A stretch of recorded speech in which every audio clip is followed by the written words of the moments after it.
I don't really care so much what people say about me because it usually is a reflection of who they are. I'm the most emotional, nonchalant person. Like, my feelings be hurt, but at the same time, I don't be giving a fuck. I don't know. I can't explain it.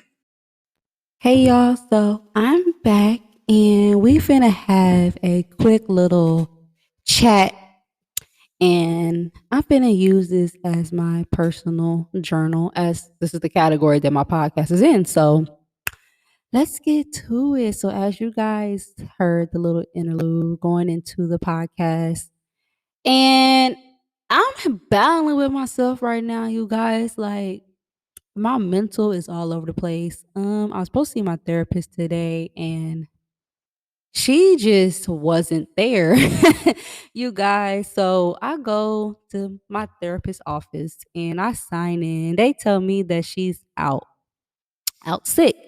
So I wasted a whole day just sitting at home, not really doing much. I got some things done, but I just really haven't been there mentally, you guys. And what's really bothering me is I'm still dealing with the death of my aunt, and it's going on her 3rd year, December 3rd. So tomorrow will be December 3rd. By the time I put this out, this will be December 3rd. So about time this podcast hit today will be her 3rd year death anniversary, and I'm still dealing with her not being here. I understand that she's not here. I realize that, but I haven't fully internalized it. So December has not been the best of years for the past 2 years, going on her 3rd year.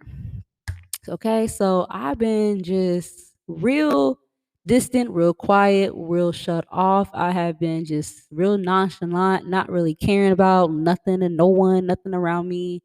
I just been very just isolated. And not being able to see my therapist today, I think it's a sign, because I was already battling with myself and telling my friends that I didn't really want to go. I made the appointment because of the thoughts that I was having. I was having some really bad thoughts and urges that I haven't really felt in a long time. And I was trying not to convert back into my old self and my old ways to where I'm harming folks just off of emotion. And when I say harming folks, I mean physically harming folks, putting people up in the hospital type thing. So I was trying to get in, talk to my therapist, and let her know what's going on, why I'm thinking this way, and, get some professional feedback, since you know how that thing goes when you're talking to your friends and family and that really knows you, and they don't really give you the best advice. They always listen, but they listen to give you their opinion on what they would do in the situation. And I just didn't give a fuck to hear about none of their responses. So I was trying to hear an opinion from somebody that doesn't really know me and doesn't really know the situation that I'm dealing with. So, so you guys, I made the appointment Wednesday. And the thoughts of me killing somebody really was fucking with me, because I haven't had that thought in a very, very long time. And just the fact that I know the person's address, I know where they work, I know where they live, I know where their mama live, like, and it's very easy for me to get to them. I really needed to see my therapist. So I'm thinking this is like God's way, Allah's way of putting me through a test to see if I can really have self control and self regulation. Even though I know I have it, I don't really practice it often, because I haven't really put myself in any situations to where I have to restrain myself. Usually, I'm just like, I don't give a fuck. It's whatever. Fuck you, fuck this, and fuck everything else. But these past couple of weeks, with the whole dealing of my best friend's death and the rumors I'm hearing, and just trying to protect her mom, her kids, and protect her name and her whole existence, is just like, it's a lot. And I just been spiraling out of control, you guys. I've been on Facebook, I've been on Snapchat, I've been And I have to laugh because I know I sound crazy. I know better. But it's like nobody's gonna play with my sister. You feel me? Nobody's gonna play with her legacy. Nobody's gonna play with her name. Nobody's gonna drag her into some shit when she's not here. Nobody's gonna play on her name. Nobody's gonna play. We're not doing that, you know? And I'm just that friend that's gonna protect my good sis, my sister, my best friend. She's no longer here, so I'm gonna protect that. So with all that going on and then coming into December and it's my aunt's death anniversary, it's just a lot. And I'm trying to maintain and balance every emotion. And I feel like a bottle that's finna explode. Like I'm at my cap. I'm at my cap. My dog just shook off, y'all. She's all up in the mix. But I feel like I'm at my cap with it. And I can't close the bottle. Like the bottle is overflowing and I feel like I can't put the top on the bottle. It's too much pressure, it's too much fluid, and it's just overflowing with a great force. And I can't put the top on. So I'm trying to figure out what to do. What can I do? What should I do? I know crashing out and just acting on emotion is not a good thing. And I got a lot to lose, but then again, it's like, fuck all that shit and just do it. Just say fuck it and really get to the business, handle business. But it's like it's no point in doing that because people really know. They know how I am. They're not really playing with me like that. I feel like people is poking only a little bit, but they know they can't go too far with poking because they know I am the person that will react. And when I react, there's no stopping me, and I'm going to take it to the extreme until there's no point of return. You feel me? So that's what I've been dealing with, you guys. And it's like, I don't really give a fuck how nobody views me because I've been getting a lot of inboxes from my supporters and a lot of people that don't know me. And they're like, you look crazy. A lot of people that know me too, family that knows me that I don't really give a fuck about. They be inboxing me and letting me like, you look crazy, you sound crazy. And me, I've never been the person to give a fuck. I never been that girl to care about what anybody thought about me. I always been like that since I was a little girl. Ever since I was a little girl, I never cared about what people thought of me, viewed me, any of that. I didn't care. I always been coy. I always been outspoken. That's been me. I always been the fighter. I just never cared. And that's where that whole interlude comes in with I never care about how nobody viewed me. I never care about nobody's opinion of me because I know who I am and that's just their reflection of themselves. And a lot of people they don't get how I am, and that's okay. And I'm not here to express to you or explain to you why I am the way I am. It's none of your business. Just sit back and watch the show, whether it is a mess, a chaos, or something beautiful. Just sit back and watch the show. You can learn a lot from me. You know, don't be so quick to judge a person that's spiraling because you never know what that person is going through and what is causing that person to spiral out. Maya, we know you here. She really trying to get my attention. And you know, I'm very nonchalant. I'm a soft gangster. I'm a Gemini. So my feelings get hurt, but I really don't care. Like you can hurt my feelings, but I won't give a fuck tomorrow. Like it is what it is. Like I never been that type of person to care. Like it is what it is. If because I know who I am. You can't hurt me. You can might, shake my feelings for that moment, but a few hours later, I ain't gonna give a fuck. I'm gonna be back doing the same shit that made you feel away about me. I don't care. Maya, shut up. And yeah, I don't know. Like certain things just don't really bother me. And it's like people are just crazy. Folks is crazy. They always want you to be something that you're not. I'm not a people pleaser, never been a folks pleaser. I don't care to be something in your eyes. You know, that's not me. And if you feel like I should be this, I don't know what your expectations of me. I'm not that. I'm not perfect.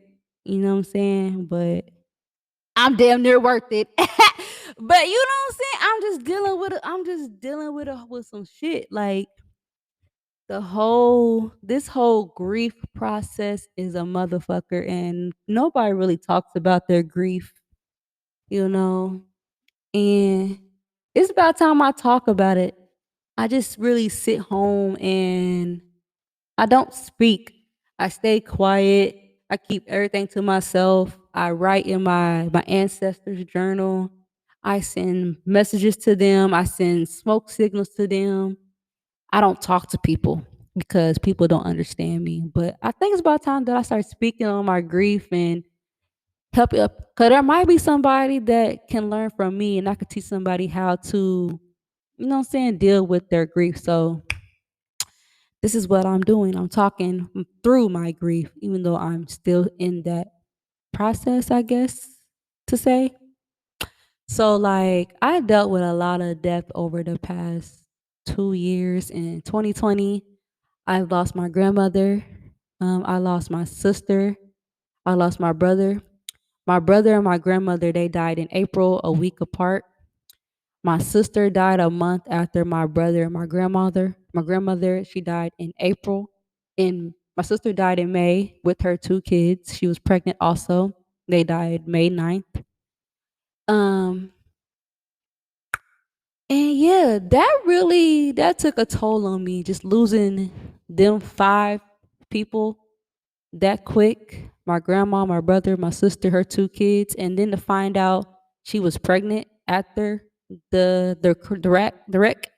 It was a lot to deal with, and it was a process because I wasn't able to deal with the first death or the second death. It just happened back to back to back. So, and then I had a breather from May to about November. I had a breather. I had a break, but there was a point where I was sitting in my room. And this is why I say that spirits is real, signs are real, energy is very real because I always been intuitive, I always been tapped into my spiritual side and I hear voices, so I know what it is. So I was sitting in my room one day, y'all, and I was looking at my window and I heard a voice that said, "I'm finna leave." I said, "Okay." And then I heard another voice say, "I'm finna leave soon. Do you hear me?" I said, "Yes, I hear you." And not knowing that was my aunt's voice, her soul has already left her body. I did not know that at that time, but she was already gone spiritually, but her body was still on earth physically. So I remember it like it was yesterday. I went to work, like today. I went to work. It's 6:27 now. I was sitting in my room like I am now, watching TV, chilling. I get a call around 10 o'clock at night. It's from my cousin Ajon. And she was like, "Hey, you need to get to the house right now." And this was at this time, she was living with my aunt. She was like, "You need to get to the house right now. Something's wrong with Nene." And I'm like, "What you mean?" She was like, "Just get to the house. I don't know. Rachel called." I'm like, "Okay, cool." So I get up. I pick Naeem up, my son. I pick my son up from before I get there. I pick my son up. After I get off of work, I pick my son up from my aunt's house. She was fine. We spoke, and then I came home. 10 o'clock, I get that call. I leave. I go to her house. Uh, I get there around like 10:30 ish. And as soon as I hit the street, it's lit up with lights. There's police, there's ambulance, the streets blocked off. Me being me, I'm a ghetto hoe. So I automatically drove my car down the street, around the police barricade, all that. I drove all up in there. I ran. They stopped me. She's not in the house. No, they already stopped me. She's not in the house. She's not in the house. Where is she? You got that's me. Where is she? She's in the ambulance. She's in the ambulance. At this time, my cousin was there. My other cousin was pregnant. She was there.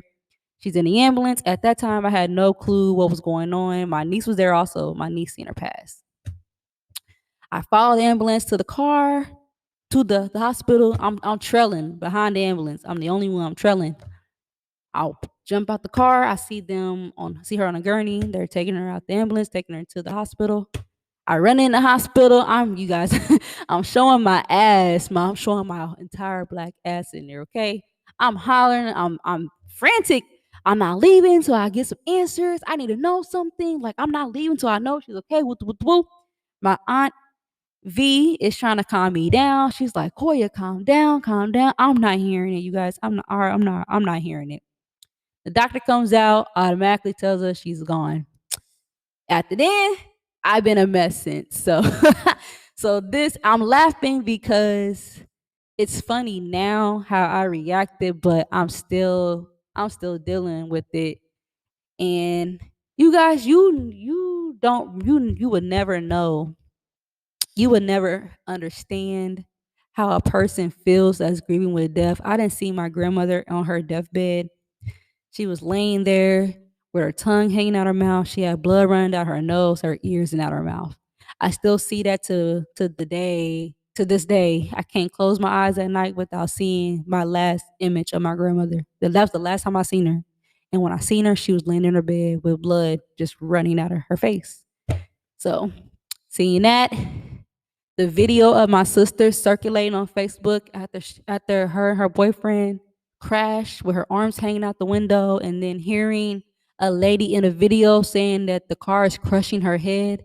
There's a baby. Talk about my niece. The car is crushing her. It's on her head. I would never unhear that.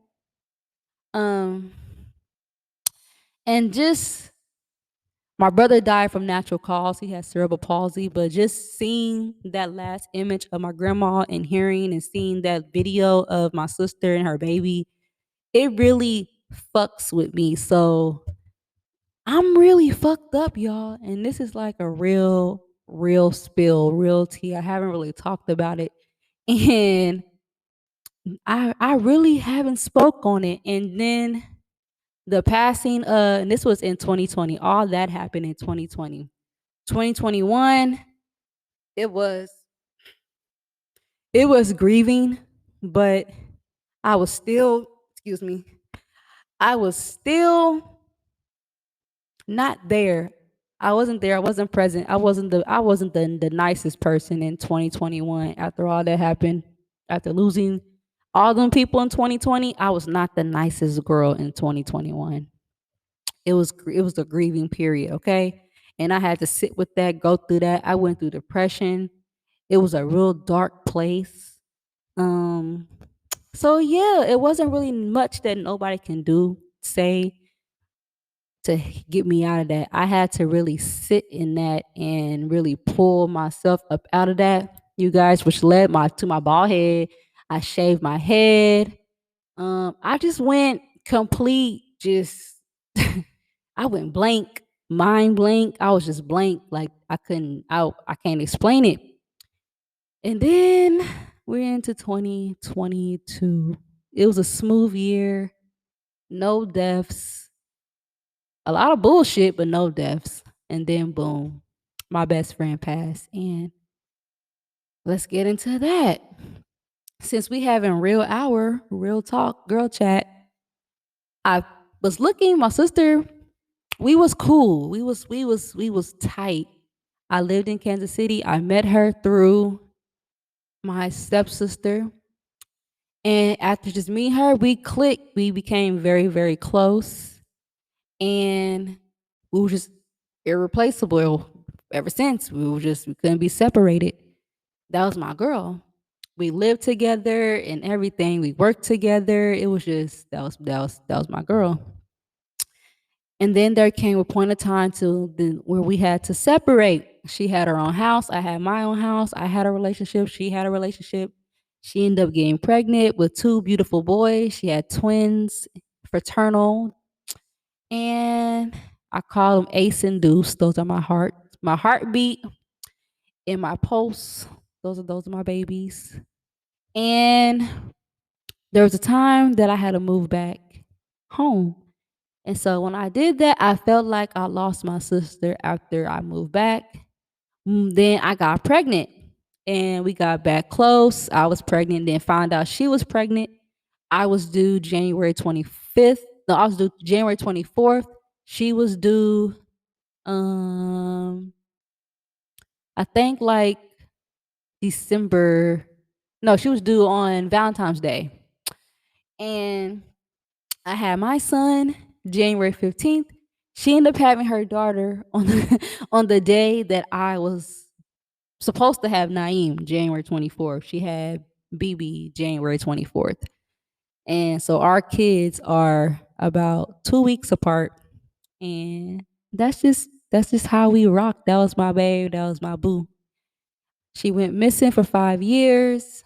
I end up looking for her. I put up ads through Facebook. I end up finding her. And then she went missing. The last time we spoke was in I believe it was in July. Let me see, you guys. I don't want to lie to y'all. It was in July. Let me see. Let me pull it up. See if I can give y'all a snippet of her voice.